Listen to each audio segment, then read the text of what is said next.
Que nous avons des forces et des faiblesses. Mais ce matin, nous prions afin que tu nous enseignes selon ta volonté, afin que nous devenions de plus en plus forts en toi, Jésus. Sois loué, oh mon roi, mon Seigneur, dans le nom de Jésus. Alléluia. Nous allons commencer avec continuer la parole aujourd'hui. Tu as une forte présence de Dieu ce matin et nous bénissons Dieu pour sa présence.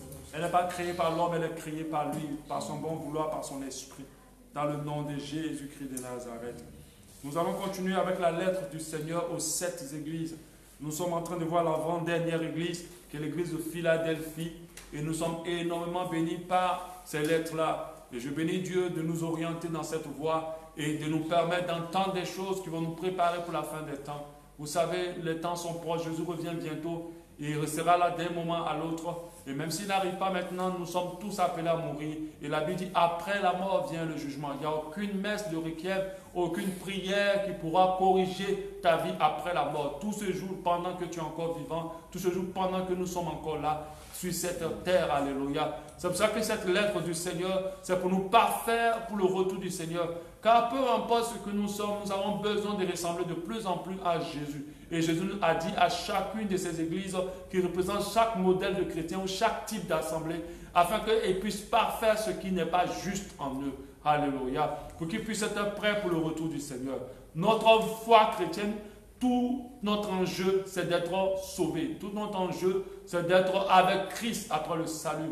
Arrêtons de courir vers les messages qui nous concentrent sur cette terre. C'est vrai qu'on peut enseigner certaines choses, mais ça ne doit pas être le centre de notre vie, de notre désir par rapport à la parole de Dieu. Nous devons rester concentrés sur le retour du Seigneur. C'est pour cela que Jésus nous a accueillis. Il nous a accueillis, il nous a touchés pour que nous soyons sauvés. Il est mort pas pour autre chose, pour notre salut. Alléluia. Nous bénissons le Seigneur. Nous sommes sur la lettre adressée à l'église de Philadelphie. Et cette lettre est écrite à partir de Apocalypse 3, 7. Elle dit, écrit à l'ange de l'église de Philadelphie. Voici ce que dit le Saint, le véritable, celui qui a les clés de David, celui qui ouvre, personne ne fermera, celui qui ferme, personne n'ouvrira.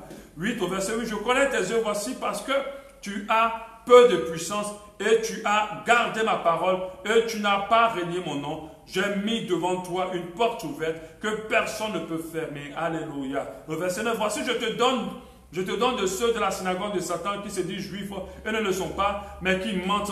Voici, je les ferai venir se prosterner à tes pieds et connaître que je t'ai aimé. Au verset 10, parce que tu as gardé ma parole de la parole de la persévérance en moi, je garderai aussi à l'heure de la tentation, je te garderai aussi à l'heure de la tentation qui va venir sur le monde entier pour éprouver les habitants de la terre. Je précise qu'on est déjà à l'heure de la tentation, on va en parler tout à l'heure. Je viens bientôt, retiens ce que tu as, afin que personne ne prenne ta couronne. Celui qui vaincra, je ferai de lui une colonne dans le temple de mon Dieu, et il n'en sortira plus. J'écrirai sur lui le nom de mon Dieu, et le nom de la ville de mon Dieu, la nouvelle Jérusalem qui descend du ciel d'après de mon Dieu, et mon nouveau nom. Au verset 13, que celui qui a des oreilles entende ce que l'Esprit dit aux églises. L'église de Philadelphie, si vous avez compris, c'est l'église du réveil. C'est l'église du réveil. C'est l'église où les chrétiens sont vraiment réveillés, où les chrétiens savent vraiment le Seigneur, sont vraiment comme Dieu veut. Alléluia. Mais nous voyons que ces lettres, c'est pour nous parfaire, pour nous préparer au retour du Seigneur. Nous voyons que dans ces lettres, cette lettre que Dieu adresse à l'église de Philadelphie, il donne quand même des recommandations qui sont utiles pour ces chrétiens-là bien. Vous savez, la Bible dit que celui qui est debout veille à ne pas être tombé. Et il est très important pour nous, même si on a une foi bien, et qu'on s'en sort, et qu'on a une vie spirituelle qui en bonne santé, il ne faut pas se dire, bon, c'est bon, tout va comme il faut. Il faut se référer à ce que le Seigneur a dit à l'église de Philadelphie. Alléluia. Et ce que le Seigneur a dit à l'église de Philadelphie est utile pour ceux qui arrivent à se sanctifier, à se purifier, à aimer leur prochain, à manifester le fruit de l'esprit, à servir le Seigneur convenablement, à s'attacher à Dieu. Ils doivent écouter cette lettre et s'attacher à cette lettre afin de ne pas rater le ciel, afin de ne pas rater le retour du Seigneur. Apocalypse 3, 7, on avait déjà vu, voici ce que dit le Saint, le véritable, celui qui a les clés de David, qui ouvre personne ne fermera et qui ferme personne n'ouvrira. On a compris que David était une personne particulière. On a vu que beaucoup de choses étaient définies autour de David. Le lion, le fils de David, c'est comme ça qu'on appelait Jésus. Pourquoi? Parce que David était particulier par rapport dans le peuple juif. C'était cette personne-là qui avait connu le secret, avait touché cette dimension de se connecter à Dieu, au travers de la louange. Quand Jésus se définit en tant que le saint déjà, c'est parce qu'il est pur, il est saint, il est pur. Et il a dit que ceux qui connaissent bien leur Dieu se sanctifient. Si on vous motive à autre chose sans vous parler de sainteté, alors on est en train de vous orienter vers un autre Dieu. Parce que le Dieu que nous adorons est un Dieu saint. Et ceux qui le suivent doivent se sanctifier. Mais Jésus se définit comme celui qui a les clés de David. En fait, il veut dire, ce à quoi David avait accès, moi j'ai la clé. Moi j'ai la clé. Moi j'ai la clé. Donc je peux vous donner accès à tout. Déjà au ciel, mais déjà aussi aux grâces de Dieu, à cette connexion avec Dieu à 3 niveaux. Le ciel déjà pour le salut, la connexion avec Dieu pour parler à Dieu de bouche à bouche, comme il faisait avec Moïse, et puis aussi les bienfaits, les bénédictions spirituelles de Dieu, les bénédictions de Dieu. Donc Jésus dit, j'ai la clé. Il est en train de dire à l'église de Philadelphie, vous avez affaire à quelqu'un qui peut vous donner tout accès. Alléluia. Et je pense que toi qui m'écoutes, tu dois réaliser que Jésus a tout accès. Il a les clés de David. Donc il peut te donner accès à toute chose. À lui, tout est possible. Alléluia. Car rien n'est impossible à Dieu. Et c'est comme ça que Jésus s'est défini. Ça, on l'a déjà vu, on ne va pas traîner dessus. Alléluia. Il dit, celui qui ouvre, personne ne fermera. Celui qui ferme, personne n'ouvrira. C'est-à-dire, Jésus a la capacité d'ouvrir tout. D'ouvrir tout. Rien ne peut lui être inaccessible. Ça veut dire, ceux qui se confient en Jésus ont la capacité d'avoir accès à toutes choses. Regarde la dimension que tu vas avoir. Sache que Jésus, le Seigneur que tu suis, peut t'amener dans cette dimension. Regarde l'accès où tu veux rentrer. Sache que notre Seigneur peut te faire accéder dans cette dimension. Alléluia. C'est comme ça que tous les enfants de Dieu ont compris le gros secret pour pouvoir atteindre les hauteurs. C'est seulement de se confier à celui qui est déjà dans les hauteurs. Alléluia. Comme un homme de Dieu pouvait dire, nous on ne peut pas voler. On ne sait pas voler. On ne sait pas du tout voler. Si tu dis saute un peu, tu vas sauter à peine peut-être 2 mètres ou 3 mètres si tu es très fort. Mais tu ne peux pas aller au-delà de cela. Alors, qu'est-ce qu'on fait pour atteindre la hauteur des oiseaux? On monte dans un avion. On monte dans un avion. L'avion nous amène même au-delà des oiseaux. Alléluia. Qu'on prend la fusion, on va encore plus loin. Alléluia. Donc ça veut dire que nous ne sommes pas capables de voler, mais avec l'avion, nous atteignons les dimensions. Alors, nous ne sommes pas capables d'ouvrir certaines portes et beaucoup de portes. Mais avec Jésus, toutes les portes sont ouvertes. Alléluia. Ça veut dire que le gros secret de la foi chrétienne, c'est de ne pas chercher les choses, mais c'est de chercher Jésus. Plus vous attachez à Jésus, plus vous avez la capacité. Plus vous atteignez l'impossible. Plus vous allez au-delà de vos capacités. Alléluia. C'est pour cela qu'il faut se cacher en Jésus. Il faut chercher la source. Amen. Parce que c'est lui qui a la clé. C'est lui qui a la clé. Ne cherche pas à te battre à ouvrir une porte. Cherche celui qui a la clé de la porte. Alléluia. Et Jésus a la clé de toute porte fermée sur ta vie. Amen. Mais il dit encore, celui qui ferme et personne n'ouvrira. Ça veut dire qu'il y a des choses ouvertes dans ta vie où le diable, les portes ouvertes dans ta vie que le diable utilise pour te faire du mal, pour faire beaucoup de choses dans ta vie. Mais sache que tu n'as pas à t'inquiéter. Cherche Jésus. C'est pour ça que je ne suis pas trop d'accord avec le principe de ce qu'on fait aujourd'hui. Quand quelqu'un a des accès de démons, quand il a des possessions, il a plein de choses, on ne lui présente pas celui qui délivre. On ne lui présente pas celui qui ferme et personne ne peut ouvrir. Alléluia. On ne l'apprend pas à connaître celui qui ferme et personne n'ouvre. On va lui faire les prières, on va lui faire des gens, on va faire plein de choses. Mais faites attention. Un démon chassé, ça ne veut rien dire. La Bible dit quand il revient avec 7 autres plus puissants. Alléluia. C'est pour cela que vous devez comprendre que le secret de la foi chrétienne, de la victoire spirituelle, alléluia, c'est de chercher Jésus là où il est. De le chercher, de le connaître de plus en plus.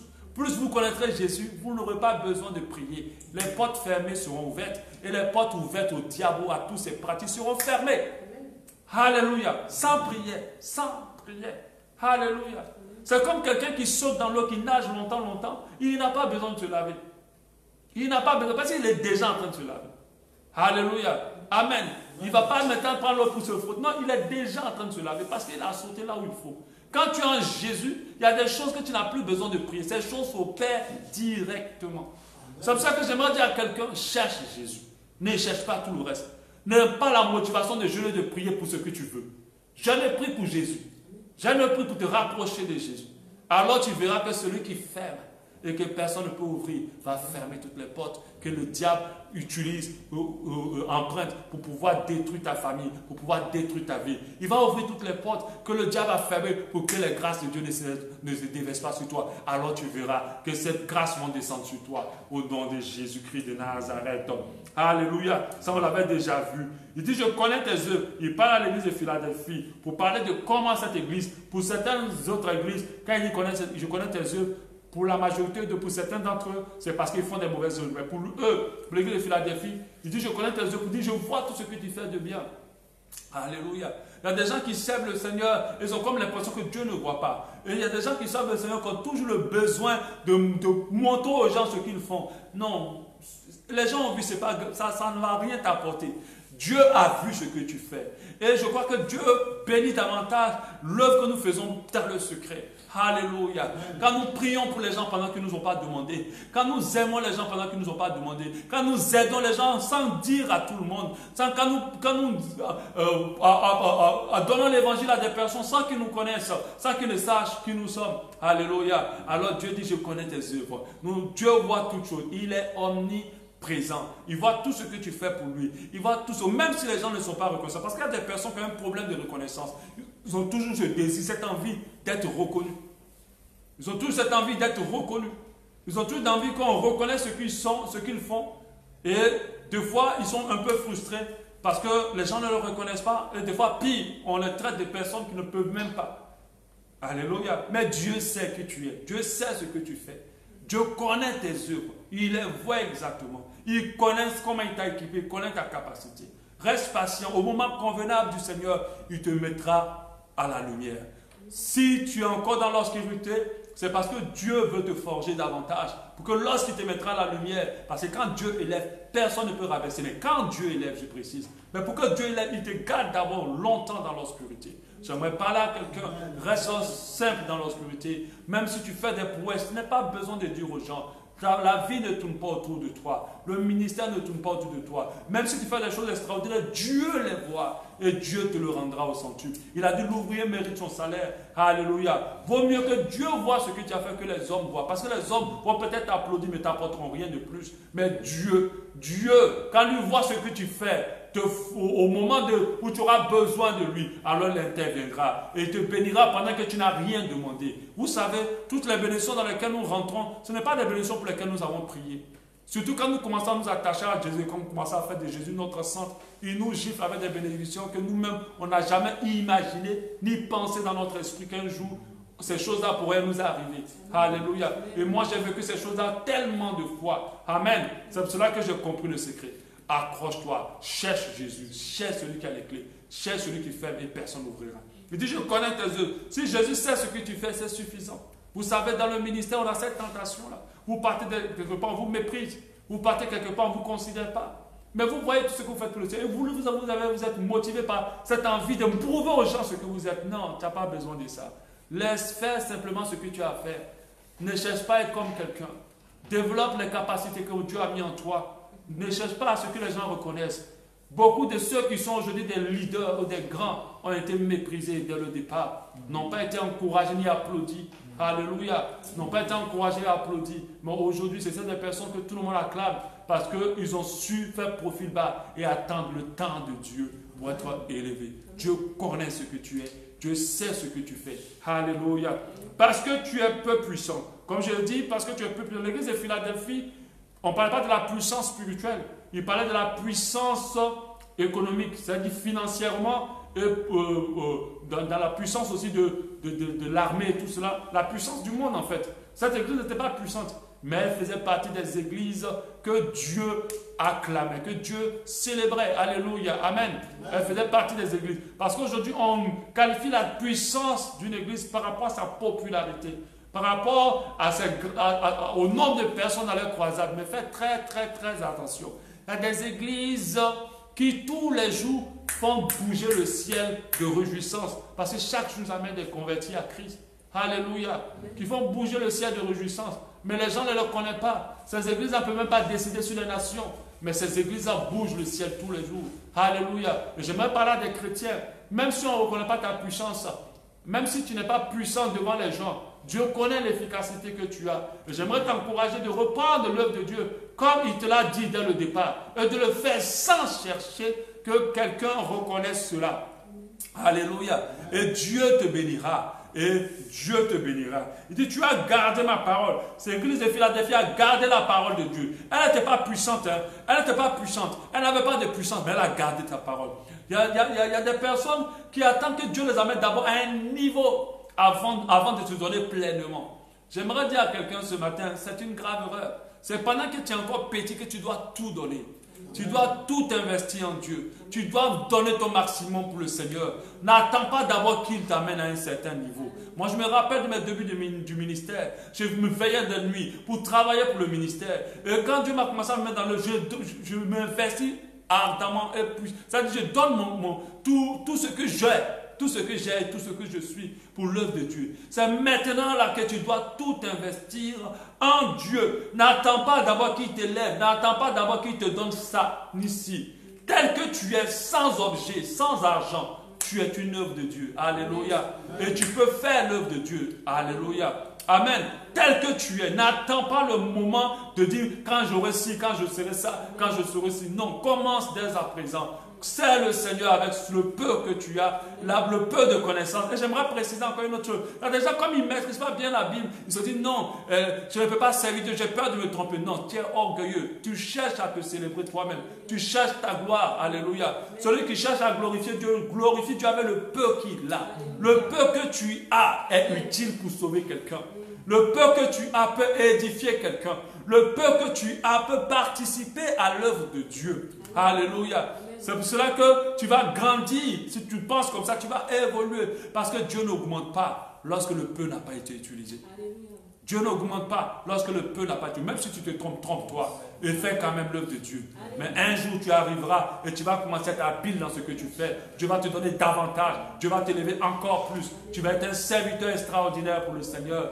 Moi, je vois ça aujourd'hui, mais j'ai compris cela très jeune au début de ma foi et j'ai appris à développer ce que j'ai et ce que je suis.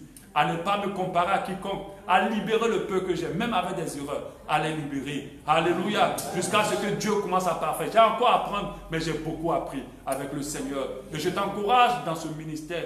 Dieu cherche des hommes. Je ne sais pas pourquoi le Seigneur m'emmène à parler beaucoup de ça, mais je sens qu'il y a des fils qui veulent réactiver, dont il a besoin d'eux.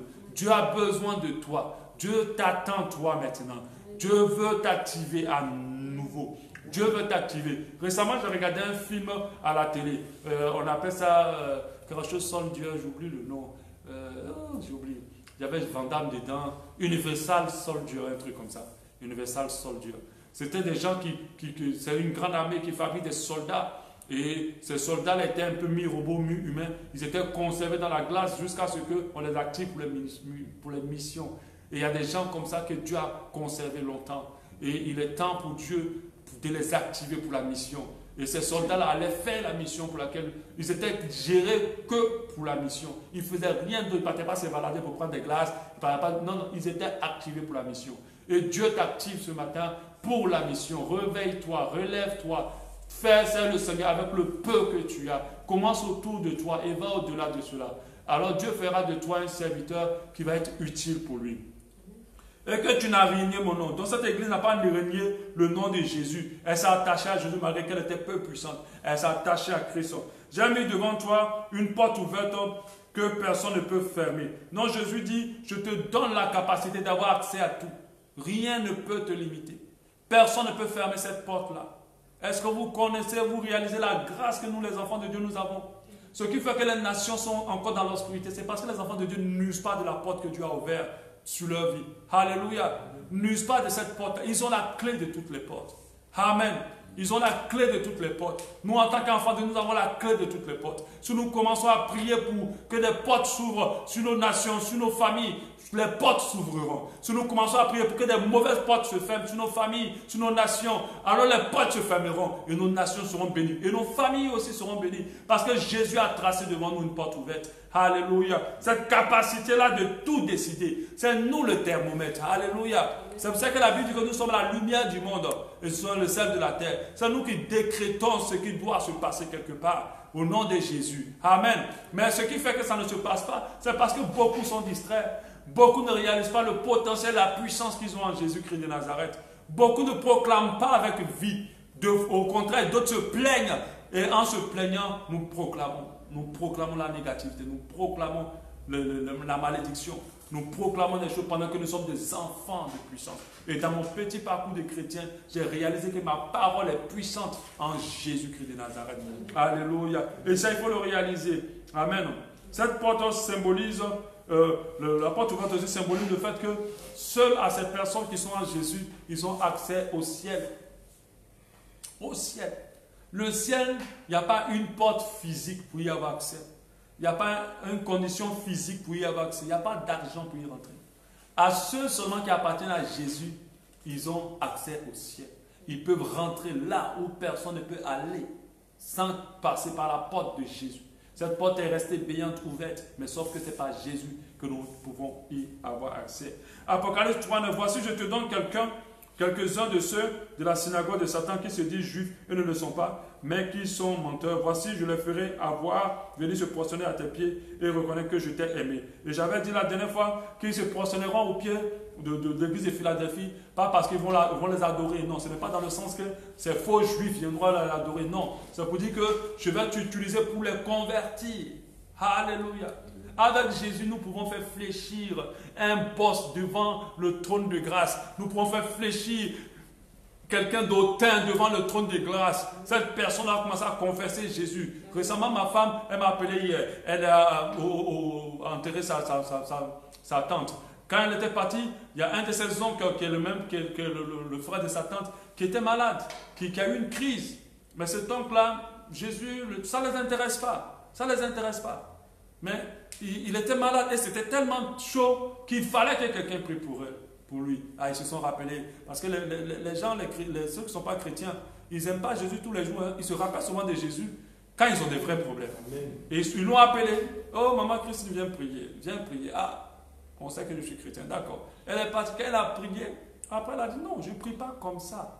Elle a dit, mon frère, tu vas faire confession. Elle a évangélisé. Elle a dit confession de foi. Quelqu'un qui a près de 70 ans. Il a fait confession de foi. Alléluia. Fléchir les genoux. À cause de la petite puissance qu'on a. Je vais dire plutôt à cause de la grande puissance qu'on a. Alléluia. À cause de Jésus, les gens vont s'incliner. Alléluia. Et c'est ce que l'église de Philadelphie, la puissance, c'est une église qui va faire fléchir les grands devant le trône de grâce de Christ. Les gens se convertiront à cause de l'église de Philadelphie. Alléluia. Amen. Et toi, sache que ta vie, en griffe petite, selon toi peut-être, peut faire fléchir les gens. Amen. Peut faire fléchir les gens. Parce que la puissance de Dieu est au-delà de toute puissance. Alléluia. Apocalypse 3:10. Parce que tu as gardé la parole de la persévérance en moi. L'église a souffert. L'église a souffert des afflictions, des reproches, des persécutions. Mais elle a gardé la parole de Christ. Elle a gardé pur, sans compromis, corruption. Elle a cru à la promesse du retour du Seigneur. Elle est restée patiente et persévérante. Ça, c'est une bonne église que Jésus veut. C'est pour ça que vous voyez beaucoup d'églises aujourd'hui portent le nom Philadelphie, église de Philadelphie. Beaucoup d'assemblées portent le nom église de Philadelphie. Tous les autres noms là, je n'ai pas vu d'assemblée qui portent le nom. Je n'ai jamais entendu l'église de Smyrne parce que vous voyez la persécution qu'ils ont là. Là, personne ne peut pas le nom d'église de Smyrne. Alléluia. Mais vous tapez sur Internet, vous tapez Église Philadelphie, il y a tellement d'assemblées qui s'appellent Église. Moi, je connais même un ami, le pasteur Paul. Son église s'appelle Église de Philadelphie, Mission chrétienne Philadelphie. Alléluia. Parce que cette église était parfaite. Elle était comme Dieu voulait. Elle était comme le Seigneur voulait. Alléluia. Mais elle devait rester exactement comme ça. Elle est restée dans ma persévérance. Je te garderai à l'heure de la tentation qui va venir sur le monde entier pour éprouver les habitants de la terre. Nous sommes déjà dans cette période-là. Nous sommes déjà dans cette saison. Et c'est une période qui est arrivée. Les chrétiens sont éprouvés. Nous sommes super tentés. Il y a tellement de choses. Le monde est plus attrayant. Avec les téléphones et toutes ces choses-là, il y a beaucoup de choses qui s'offrent à nous en un seul clic. Alléluia. Et c'est une période dangereuse pour tous les enfants de Dieu. Amen. Arrêtons de faire semblant. C'est une mauvaise période pour nous. Alléluia. C'est une période, il faut que nous restons la tête hors de l'eau. Nous ne demeurons pas dans le péché. Nous sortons du péché. Alléluia. Parce que Jésus dit, je te garderai à l'heure de la tentation. Nous sommes dans une forte saison de tentation. Et depuis un bon moment. Beaucoup des héros sont en train de tomber, beaucoup de chrétiens sont en train d'abandonner, beaucoup sont en train de se refroidir. Ils tombent à la peine actuellement. Alléluia. C'est pour ça que nous devons comprendre que Dieu nous gardera si nous gardons sa parole. Moi, j'ai toujours mis la parole de Dieu au centre de ma vie. Même quand je me lève, que je suis lourd, je lis quand même la parole de Dieu. Parce que je sais que même si je n'ai pas compris, elle a livré une puissance à moi qui me donne la force de continuer. Alléluia. La parole de Dieu n'est pas juste des mots, ce n'est pas un roman. Amen. C'est aussi une puissance libérée en nous, qui nous maintient en Christ et qui nous permet de continuer à servir le Seigneur. De telle sorte que notre nouvelle nature n'aime pas le péché. Il peut t'attirer par le péché. C'est comme si tu es attiré par une nourriture, elle te plaît, mais quand tu as goûté là, tu n'as plus pas envie de manger. Et c'est comme ça parce que tu as changé de nature. Alléluia. Tu n'as plus la nature d'avant. Amen. C'est une période de grande tentation. Le monde couvert la gloire. Le monde couvert le m'as-tu vu. Le m'as-tu vu est rentré dans nos églises. La gloire est rentrée dans nos églises. Je dis même l'impudicité dans nos églises, au point même qu'on n'en trouve pas chez les païens. Tout cela est rentré dans nos églises. Tous ceux qui veulent se sanctifier sont durement éprouvés. Et par leur famille, et par même les chrétiens charnels, et par plusieurs personnes. Alléluia. C'est une grosse tentation, une grosse période de preuve de notre foi. Est-ce que tu crois en Jésus? C'est maintenant qu'on va le savoir. Alléluia. Parce que nous croyons qu'à la fin de ce monde, quand à un moment donné, Jésus viendra, et en un clin d'œil, tous ceux qui sont restés en lui partiront et seront auprès du Père. Alléluia. Moi, je le crois. Amen. Et je dois le croire jusqu'à la fin. Parce que c'est en cela que je mourrai en Jésus et que je pourrai être sauvé. Je crois que si je meurs aujourd'hui, je suis sauvé. Alléluia. Je crois au salut. Amen. Je ne peux même pas douter de la parole de Christ. Quand je vois que tout le monde est basé sur la naissance de cette personne, je me dis, waouh, ce n'est pas n'importe qui, c'est quelqu'un d'important. Amen. C'est quelqu'un, toute l'histoire est avant et après Jésus-Christ. Ce n'est pas n'importe qui. Alléluia. Ce n'est pas une légende, ce n'est pas un mythe, c'est une réalité. Alléluia. Nous devons accepter Jésus et demeurer en lui et surtout tenir ferme par rapport à la tentation. 2 Pierre 2,9. Le Seigneur sait délivrer de l'épreuve les hommes pieux et réserver les injustes pour être punis pour le jour du jugement. Alléluia. Amen. Donc l'église de Philadelphie, malgré les tribulations, malgré les épreuves du malgré les tentations, malgré tout ce qui s'est passé, elle restait fidèle, patiente, intègre en Jésus, constante dans leur foi. Elles demeureront en Christ et c'est cela que nous devons garder. Apocalypse 3,11, je viens bientôt. Pas je reviens, je viens bientôt. Je suis en train de dire à cette église, j'arrive. C'est vrai, comme on l'a dit, quand on lit à quel moment ça a été écrit, il y a très longtemps, et il n'est pas encore arrivé, on s'est dit, ça on l'entend mais on ne le voit pas. Il ne vient pas, mon frère. Mais je vous dis, c'est comme ça que ça s'est passé exactement avec Noé. Et Noé a dit, il va pleuvoir, la terre va s'inonder, les gens vont mourir. Il a parlé. Les gens ont dit, oh menteur, voilà. Et ils n'ont pas cru. Amen. Et quand c'est arrivé, il était tard, la porte était fermée. Amen. Moi, je ne vais pas rester quand la porte va être fermée. Amen. Moi, je ne veux pas rester quand la porte va être fermée. Amen. L'avantage d'être avec Jésus, c'est qu'il te permet d'avoir une vie meilleure. Vraiment. Sincèrement. Je préfère 1000 fois ma vie avec Jésus que ma vie avant. Le péché, c'est bien, mais je pense que après, quand tu finis de faire ça, tu te demandes, mais tu fais ça, mais pourquoi? Alléluia. Ça ne t'apporte rien. Ça te donne maladie, ça te donne courbature, ça te donne migraine. Ça te fatigue. Alléluia. Ça ne rapporte rien, vraiment. Amen. Et ça détruit ta vie et détruit la vie des autres. Derrière le péché, il y a tellement de malédictions, sans même le paradis. Le péché détruit tellement la vie. Alléluia. Amen. On préfère 1000 fois vivre avec Jésus. Il nous encourage à aimer nos prochains. Il nous encourage à nous aimer. Il nous encourage à plus nous purifier, à être loin, à être aimable, à être gentil, à vraiment faire des choses. Vraiment, c'est l'idéal. C'est la meilleure des vies. Alléluia. Jésus vient bientôt. Et moi, je crois qu'il vient. Et il a dit à l'église, je viens bientôt. C'est comme pour c'est pas un avertissement pour dire, restez attachés à ce que vous êtes. Ne changez pas. Retiens, voilà, puisque c'est ce que je dis, il dit à la suite, retiens ce que tu as, afin que personne ne prenne ta couronne. Alléluia. Vous savez, la couronne que nous avons en Jésus, elle est déjà donnée. Amen. Et j'insiste là-dessus. Quand on va aller au ciel, ce n'est pas une question de loterie ou concours. Parce que dans le concours, on finit de faire et puis on ne sait pas qui va avoir. Amen. Tout le monde espère avoir. Dans l'examen, on finit de faire et puis on espère qui va avoir. Tout le monde espère avoir. C'est pas une chose. C'est dès à présent que notre couronne est déjà réservée. Alléluia. Nous sommes en Jésus et notre couronne est déjà réservée. Quand nous sommes en Jésus, notre couronne est déjà réservée. Et il a dit que personne ne prenne ta couronne. Tu dois comprendre que personne ne doit nous retirer ta couronne. Comment les gens peuvent te retirer la couronne? Déjà en t'introduisant en péché, mais deux fois aussi en t'emmenant dans la colère extrême ou dans les rancœurs. Si tu te laisses emporter par ça, tu vas perdre ta couronne. Alléluia. Parce que l'amertume entache, nous sépare de Dieu, nous éloigne, entache notre relation avec le Seigneur. L'Église de Philadelphie a l'amour, la doctrine pure, la patience, l'intégrité et la constance. Nous voyons qu'elle a une couronne, mais qu'elle peut aussi la perdre. Et ça nous amène au salut qui se perd ou pas. Ça, ce n'est même pas une question à poser. Le salut se perd. Alléluia. Se perd. Ce n'est pas parce que tu as accepté le Jésus ce jour aujourd'hui que tu es forcément sauvé. Il faut rester en Jésus. C'est pour ça que l'apôtre Paul dit, je traite mon corps durement pour que, après avoir prêché aux autres, que je ne sois pas moi-même rejeté. Alléluia. Amen. Il dit, j'ai combattu le bon combat, j'ai gardé la foi jusqu'à la fin. Alléluia.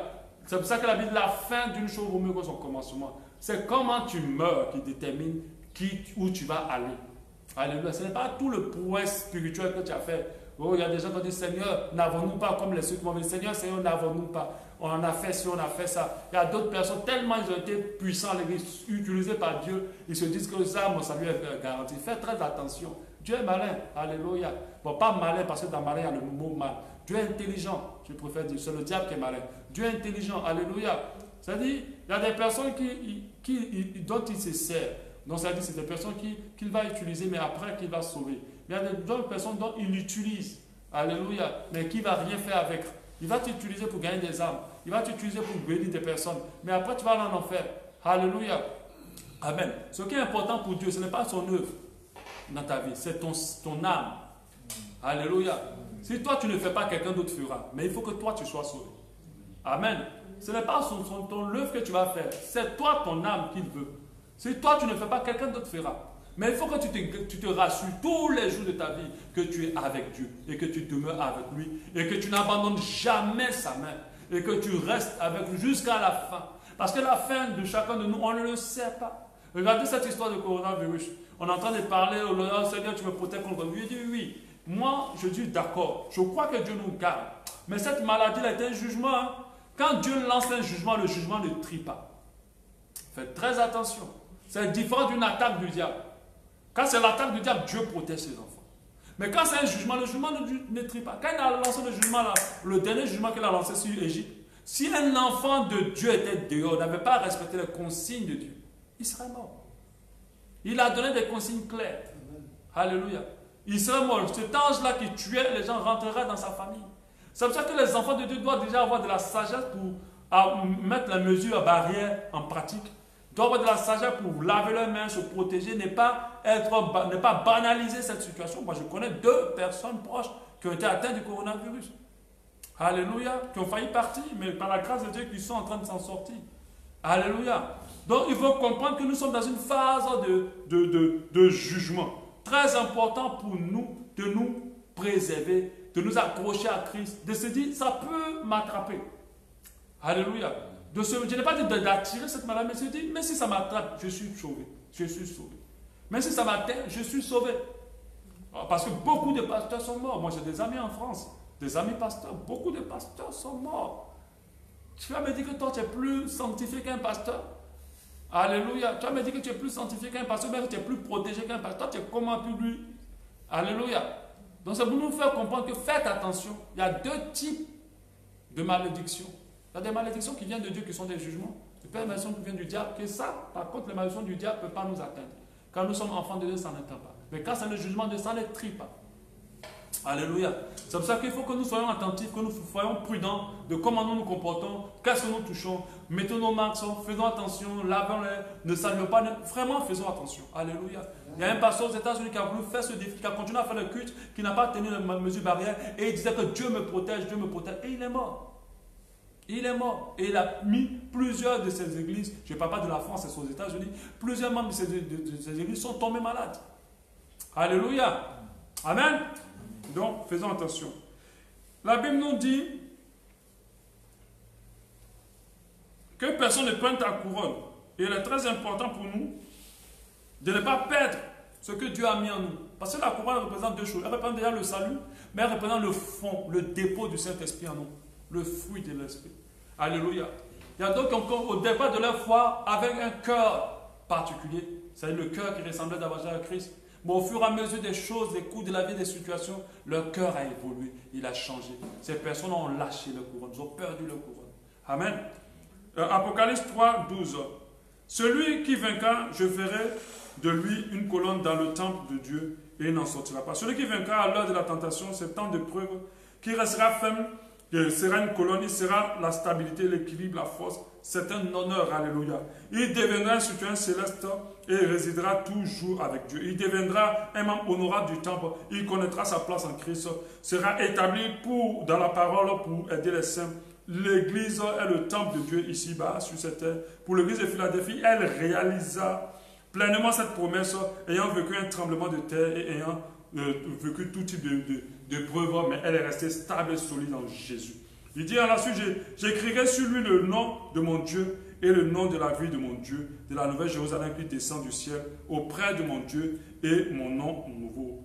Le nom de mon Dieu, nous savons que nous portons un nom, et le nom, on porte le nom de Dieu. Alléluia.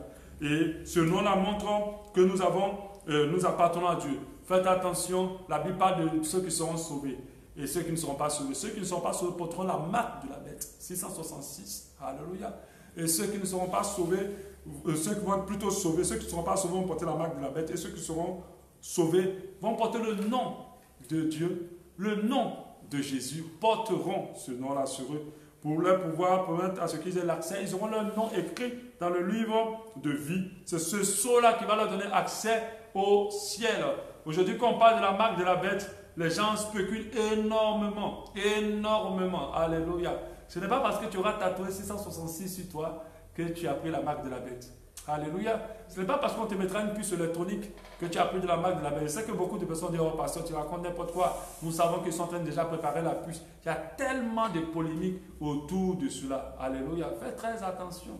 La Bible parle que c'est un chiffre d'homme. C'est un chiffre d'homme. Et la marque de la bête ne sera jamais imposée. Lisez bien l'Apocalypse avant l'enlèvement. Alléluia. Ça serait après l'enlèvement.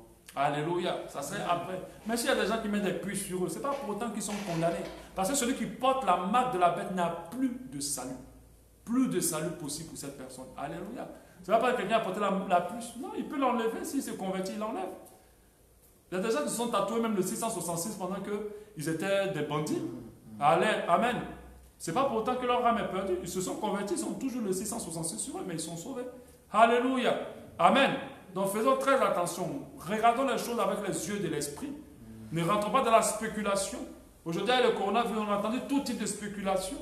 Les enfants de Dieu ne doivent pas rentrer dans la spéculation. Vous savez, ce qui est évident n'est pas de Dieu. Amen. Ce qu'on voit comme ça avec évidence, Dieu n'est pas dedans. Dieu est toujours dans quelque chose d'assez caché. C'est pour ça que Jésus il parlait toujours en parabole. Pourquoi les gens lisent la Bible, ils ne comprennent pas. Quand le Luc avec Philippe lisait, ils ne comprenaient pas. Parce que Dieu ne révèle pas les choses clairement. Ce sont les gens du club qui peuvent savoir, ceux qui ont l'esprit de Dieu. Alléluia. Qui peuvent comprendre les choses. Si tu n'es pas du club, si tu n'appartiens pas à la maison, tu ne peux pas comprendre. Moi, j'ai lu la Bible avant ma conversion, mais je ne comprenais rien. Rien du tout.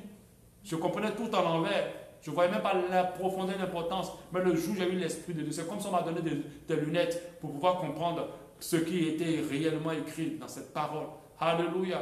Amen. Donc, la marque de la bête ne va pas se présenter comme les hommes pensent. Elle sera autrement. Arrêtez de fatiguer les Américains pour les puces. Qu'ils fassent les puces. Alléluia. Tu n'es pas obligé de porter la puce. Mais même si tu portes, tu ne vas pas aller en enfer. Alléluia. Amen. Parce qu'on a la puce partout, je t'assure. Le téléphone, tu te balades avec une puce à l'intérieur. Amen. Amen. Il y a une puce à l'intérieur. Amen. Et avec laquelle on peut te tracer complètement. Moi, j'étais parti récemment en Europe. Quand je suis revenu, dès que je suis arrivé, je vois un message qui me dit, qui m'envoie un message qui me dit, je vais vous montrer tous les endroits où vous avez visité. J'ai dit, quoi? Quand je clique dessus, mais effectivement, toutes mes trajectoires pendant ou partout où je suis parti, tout était tracé, ça m'a envoyé. J'ai dit, voilà. On a déjà une puce sur nous. Amen. Amen. Apocalypse 3, 13. Et celui qui a des oreilles entend ce que dit l'Église aux esprits. Pour terminer, nous devons comprendre qu'il faut que nous tenions compte de ce que Jésus a dit. À l'Église de Philadelphie, la recommandation qu'elle donne, c'est que tu continues à être comme tu es. Retiens ce que tu as. Ne laisse pas quelque chose ou quoi que ce soit te le retirer. Ça va te permettre au jour de l'enlèvement de ne pas rater le ciel. Et c'est ce que le Seigneur est en train de dire à cette église-là. Elle était parfaite, elle était comme il voulait, mais il fallait qu'elle continue ainsi. Alléluia. Qu'elle ne se mélange pas. Et cette église-là, elle reflète beaucoup l'église primitive. Une église qui est en pète, qui se perd dans nos assemblées. On ne retrouve plus l'église primitive dans nos assemblées. On ne retrouve plus cette simplicité de foi, cette simplicité parmi les âmes, cet amour au milieu d'eux. On ne retrouve plus cette sanctification d'esprit.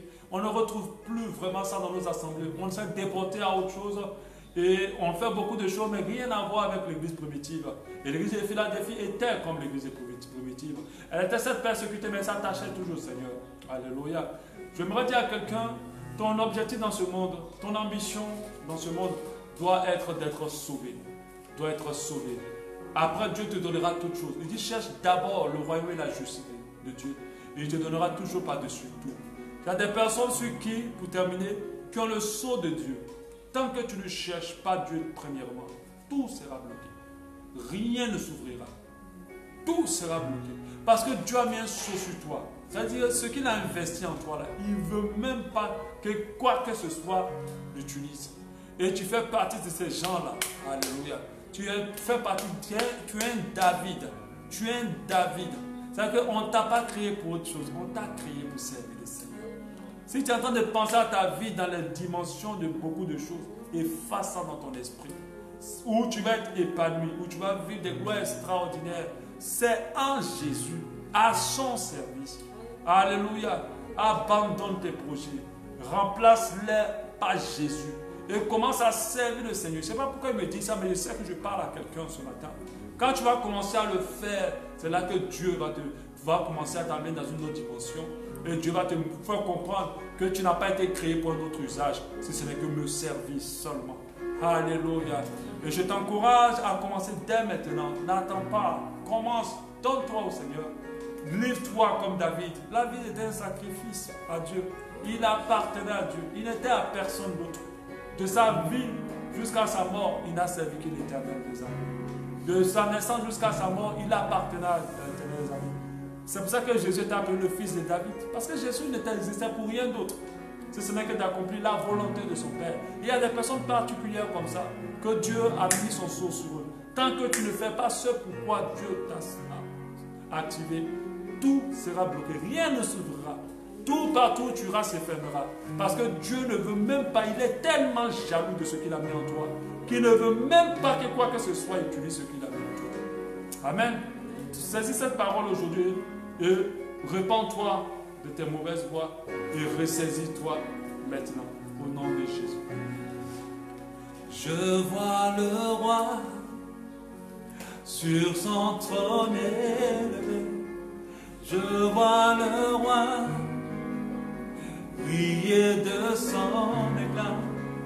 Je vois le roi dans sa souveraineté. Je vois le roi régner. Il agira, oh, comme bon lui semblera. Je vois son règne, que rien n'arrêtera, et son royaume qui exulte de joie. Je vois le roi régner, je vois le roi. Sur son trône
prendre la scène, nous allons prier par rapport à tout ce que nous avons entendu.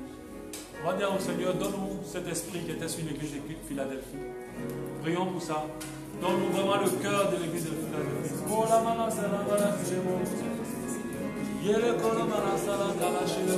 voulons cet esprit qui était sur eux. Nous voulons cet esprit qui était sur eux. Nous voulons être comme eux. T'adorer comme eux. Te servir comme eux. Nous voulons être comme eux. Avoir le cœur, s'attacher à ta parole, marcher dans la sanctification, dans l'amour, dans la bonté. Yeah. Je vois le roi. Alléluia. Nous allons prendre la Sainte Seine et nous voulons nous souvenir que quelqu'un a donné sa vie à la croix. Vous savez, la chose la plus précieuse qu'une personne peut et possède, amen, c'est sa propre vie. Alléluia. C'est sa propre vie. Et Jésus a accepté de donner cette chose précieuse qu'il avait pour que toi et moi nous puissions être sauvés. Et ce repas, nous le prenons pas pour nous montrer que nous sommes des vrais chrétiens, pas pour montrer que nous sommes des matures chrétiens, mais nous le prenons juste pour nous rappeler que quelqu'un est mort à la croix de Golgotha pour nos péchés. Il est mort pour que nous soyons sauvés. Il est mort pour que nous ayons la vie et que nous soyons dans l'abondance. Et nous voulons vraiment nous souvenir de cela. Il est venu pour réconcilier le monde avec Dieu, le faisant lui-même médiateur. Alléluia. Et aujourd'hui, nous voulons ramener Jésus au centre. Nous voulons qu'il demeure au centre. Nous ne voulons rien d'autre au centre de notre foi. Il est la connexion avec Dieu. Il n'y a aucun autre chemin. Il est le chemin, la vérité, la vie. Celui qui nous connecte à Dieu. Alléluia. C'est la pièce maîtresse. C'est la pierre angulaire. C'est l'incontournable, notre Jésus. Nous nous remettons entre ses mains. Alléluia. Est-ce que ce soir, nous pouvons dire merci, ce matin, dire merci à Christ pour ce sacrifice, à Dieu pour le sacrifice à la croix. Le sacrifice à la croix. Nous voulons dire merci. Nous voulons dire merci. Oh. Yeah. Nous voulons dire merci pour le sacrifice à la croix. Ce sacrifice important pour nos vies. Ce sacrifice important pour nos vies. Alléluia. Ce sacrifice important. Mon à toi, tout à toi, tout à toi, en ma vie, en ma vie, en moi aussi, je te donne tout, en mon âme, en mon âme, je te donne.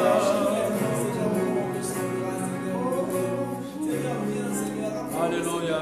Sur la croix de Golgotha, il a laissé deux choses importantes. La première de ces choses, c'est son corps qu'il a livré complètement. Il a donné pour qu'il soit maltraité, humilié, sur lequel on a craché. Ce corps-là a été transpercé. Il a été tué, cloué avec de longs clous. Il a souffert le martyre. Pas pour une cause banale, mais pour une vraie cause, pour notre salut. Et ce corps-là, il a dit, nous devons le prendre en souvenir de cet acte. Ce matin, est-ce que tu peux prendre le corps du Seigneur avec moi, le manger ce matin? Nous le mangeons dans cette présence.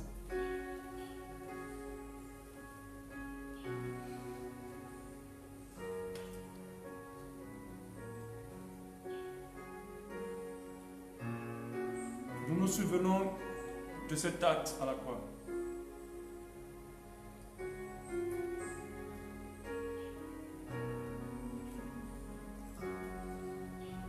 Attaché.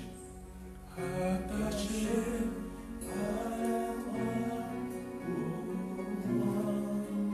Attaché. Attaché à la croix pour moi. Il a pris mon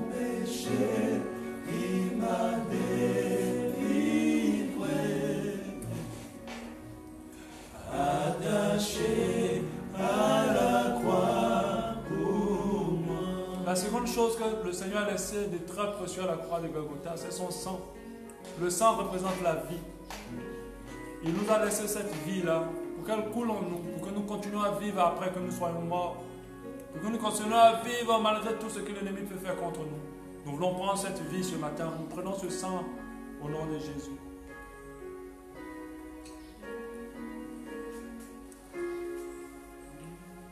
Et nous remercions le Seigneur pour ce repas. Nous te bénissons pour le repas. Merci, merci, merci, merci, merci. Merci, merci Seigneur.